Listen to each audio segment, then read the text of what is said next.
Spencer.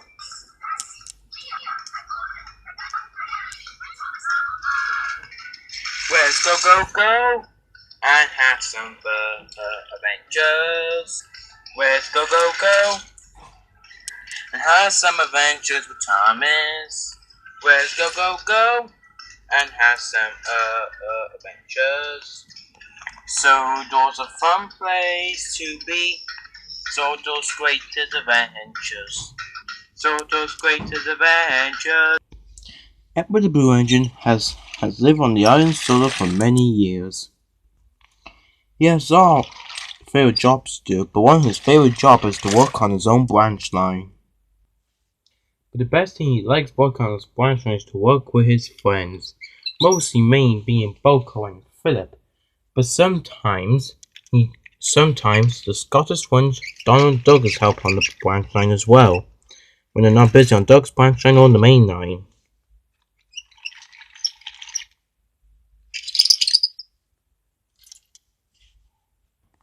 There's also even other engines that work on his branch line, like Salty and Porter down at Brenda Docks, or Bill and Ben and Mary and Timothy down at the clay pits.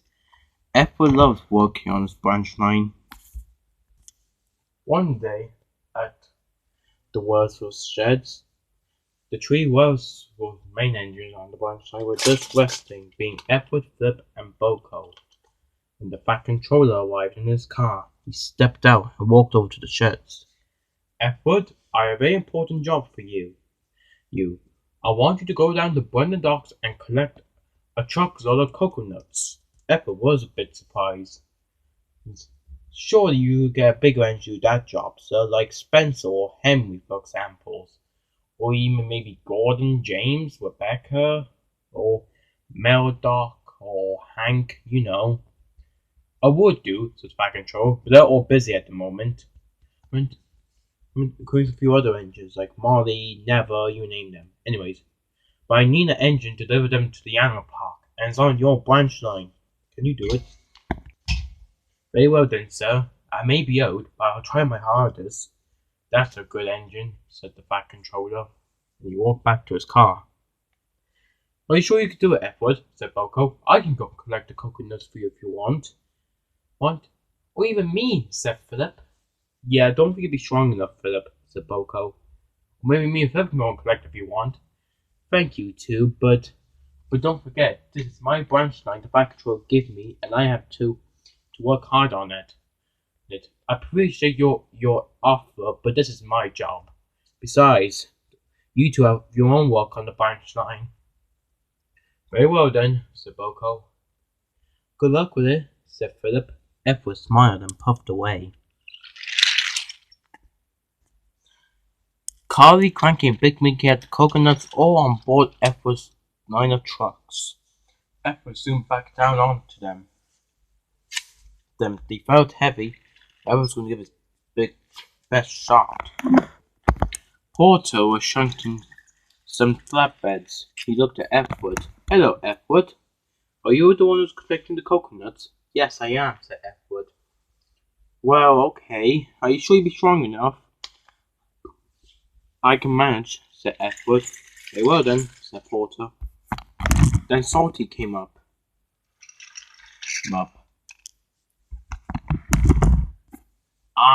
Hello, Edward, said Salty. What are you doing here? Collecting the coconuts, said Edward. Salty looked. Are you sure you're strong enough? I will be fine. Why is everyone worried about me? Well, if you don't mind me saying, and this will probably offend you, but you are getting old. Edward smiled at Salty. I may be salty, but I have to try my hardest. If you're showing me hearties, said Salty. Don't forget. Yeah, if you need help, you can just give me or Porter a shout. Very well then, said Edward. But be careful, the trucks are very troublesome today. I can manage. Besides, I always kept trucks in order. Very well then, said Salty, and went off. Trucks giggled. Good. So, Mr. Old One here thinks he can keep us in order, eh? We'll teach him a lesson. With that, Edward puffed away. Edward puffed down the line. So far, the trucks will keep well ordered, but they got a plan. At Reggie's scrapyard, the scrapyard on Epis branch line where Epis saved Trevor from, Donald and Douglas were there delivering scrap, and they saw Edward puffing beside them on the other track. "Hello, everyone," said Edward. "Hello, Edward," said Reg and Scottish Twinge. "We're just delivering scrap," said Douglas. "Aye," said Donald, "we are." "The Ramblers unloading them as usual," said Reg. "That's good," said Edward. "Everyone knows that Edward's truck's full of coconuts." "Say, Edward," said Donald, "will you be alright pulling those?" "Aye," said Douglas. "Don't they look heavy?" "Not so far," said Edward. "Besides, I can keep the trucks in order." "Very well then," said Reg. "We can take them if you want," said Donald and Douglas. "Doesn't it look a bit too small for two of you?" said Edward. "Besides, I'm handling for so far. If you excuse me, I must go." And Edward puffed away. He steamed away. "But Edward," said Douglas, "be careful. There's some the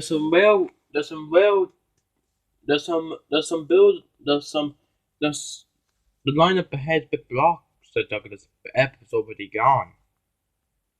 Edward thundered down the line. The truck was still talking about the plan. When Edward arrived, there was a problem. He did come out on the point. Well, when he came on the bend, there was some work going on the tracks. "Sorry, Edward, you can't take this track," said Sir Work. "You'll have to go up Gordon's Hill." "Looks like to take the loop track to get up to Gordon's Hill," said Edward. "Bother," said Edward. Edward was hoping they'd be done in a few minutes, but it was taking too long. "Looks like to take the loop track then," he said, and he went off. Soon Edward was heading up to Gordon's Hill. He went under the bridge that led to the hill. He made it up the hill. "Right," said Edward, "let's get up this hill," and he went forward.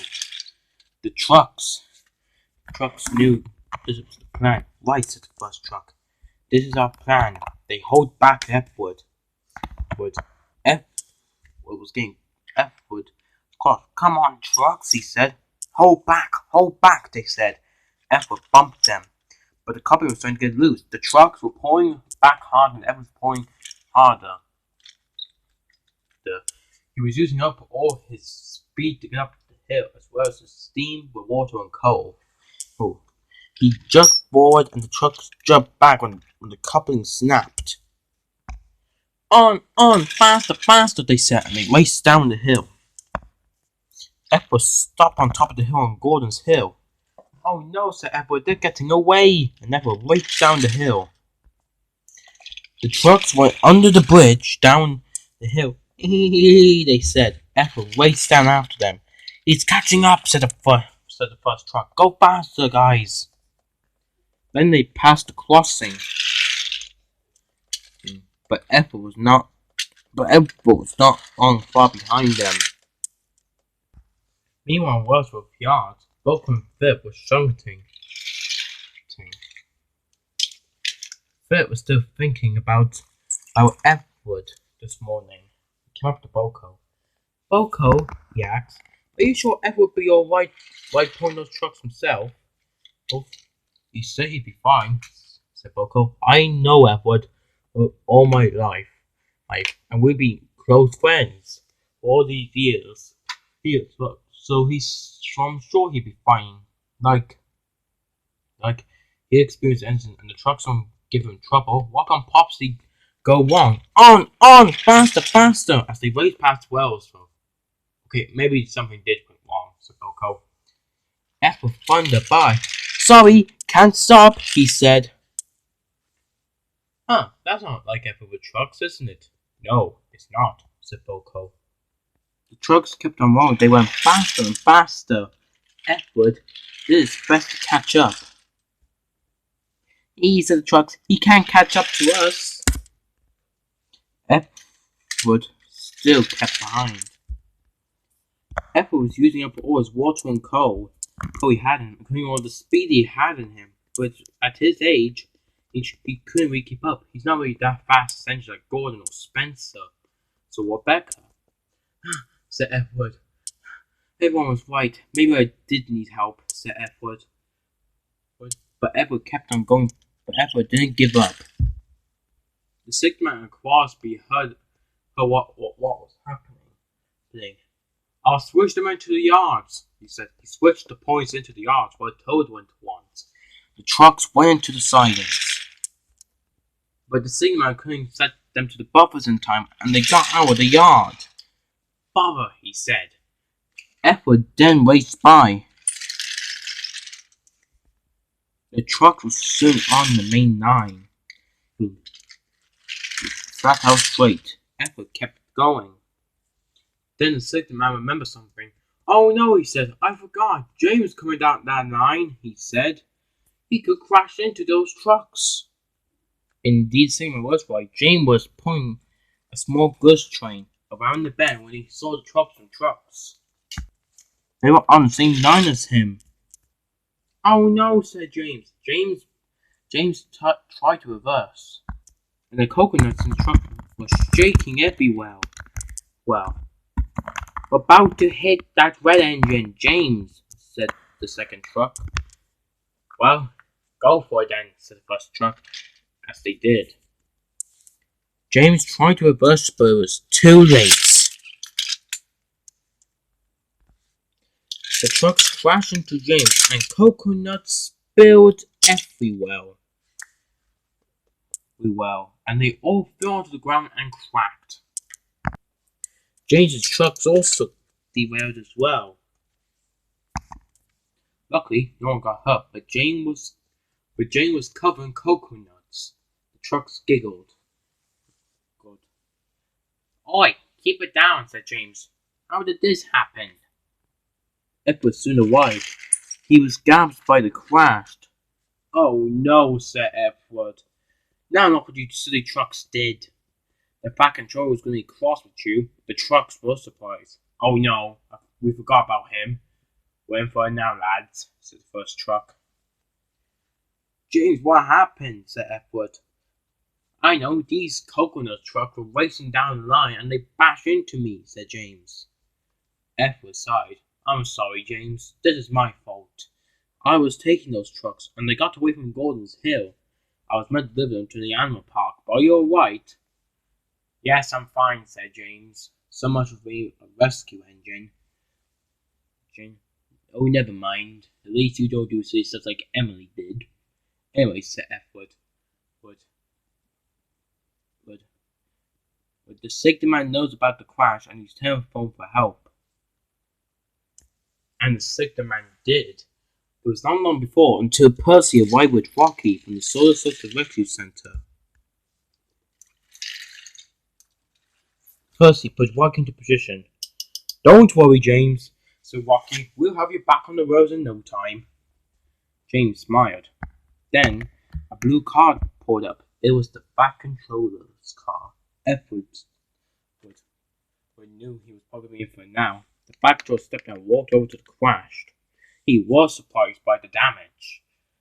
This is great confusion and delay, said the Fat Controller. He turned to Edward. Edward, how did this happen? I'm sorry, sir, he said. I was pulling these coconut trucks like you ordered me to, but everyone kept suggesting that I think I need help because of my age, but I want to prove everyone that I'm still useful. The Fat Controller sighed. Edward, I know you're a wise engine. I know you want to prove to me you're a really useful engine. But it's all right to ask for help.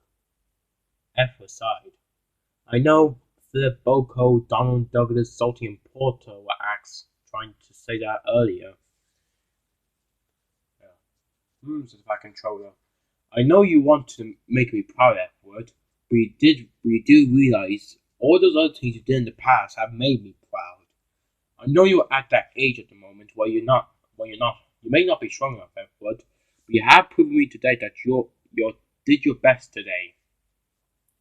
And it's alright to ask your friends for help, Edward. But if these trucks are heavy for you, it's alright to ask for help.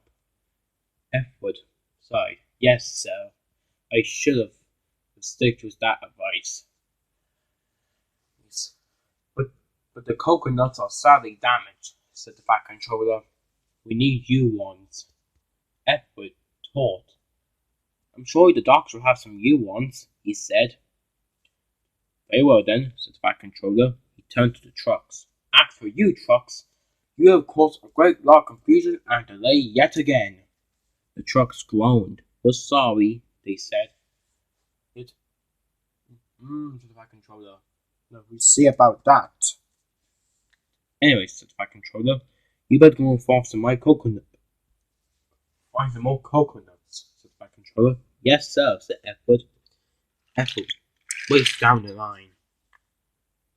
On his way, he saw Wellsworth, with Philip and Boko still there. Edward spoke to them. I'm sorry for what happened earlier this morning for not asking for help. But please, can you two run my trains? I need to get more coconuts. Sure, they said. But, okay, alright then, said Edward. Boko, Philip, you two can do my goods. I know just the two perfect engines to do my goods work, to do my pasture runs. And Edward raced off. Down the line, Donald and Douglas were just heading back from the scrapyard where Edward raced beside them on the other track. Donald, Douglas, can you two please do my pasture runs and share the coaches with you to each other? I have to collect some more coconuts. Donald and Douglas smiled. Not a problem, Edward. We're glad to help, said Douglas. Edward smiled. Thanks, you two. Boko and Philip offered to do my goods runs. So you two okay showing your pastures? Sure, said Donald. Anything for a friend, said Douglas. We do help on this branch line sometimes. Edward smiled. Thank you. And Edward raced down to the docks. Donald and Douglas raced off to Wellsworth to pick up some coaches.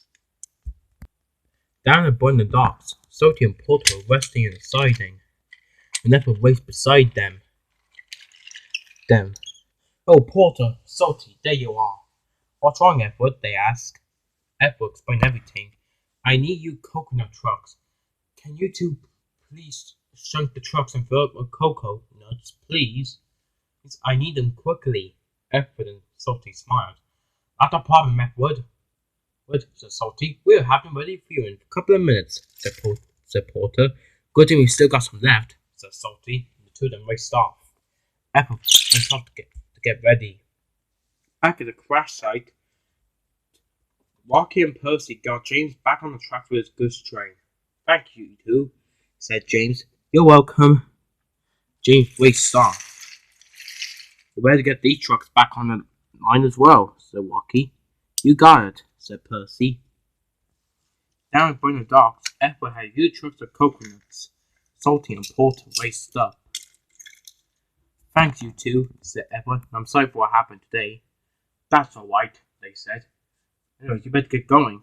I do, said Edward. Edward raced off. James soon finished his goods train, and when he came back to the crash site, he offered to take the trucks that Edward was pouring earlier on. Percy and Rocky agreed. James puffed away. Well, that's all for today. We might as well. What say we should do now, said Rocky. Maybe we can go to the animal park, said Percy, to see the coconuts. And so they did. James soon finished his delivering the trucks that Edward put earlier on, and he raced off to the animal park. James and Percy and Rocky soon arrived at the animal park. Is Edward here yet? Said Percy. I haven't seen him, said James. Me either, said Rocky. Oh, I hope he's not late. Just then they heard a whistle. It was Edward who puffed into view with coconuts. And brand new ones. Here are the new coconuts, he said. That's phew, said the engine and Rocky together. Soon the Fat Controller arrived. Well done, engines, said the Fat Controller. You've all been really useful today. Now, said the Fat Controller, we may all have a drink with these coconuts, which will be sold uh, in the animal park from now on. Everyone was delighted with the news, as the Fat Controller also drank. Esther then spoke to James, Pussy, and Rocky. Thank you, Tree, for helping today. I learned a lesson that it's alright to ask for help, said Edward. Pussy, Rocky, thank you for putting Jason and the trucks back on the road. And James, thank you for taking my other trucks away. Wait, that's what friends are for, said James. We almost worked together, said Percy. You're here, said Rocky. Edward smiled. Edward knows that it's okay to ask for help. Edward may be old, but he's still a really useful engine part of the Fat Controller's railway. Let's go and have some adventures with Thomas and Owen. When Sodor's greatest adventures.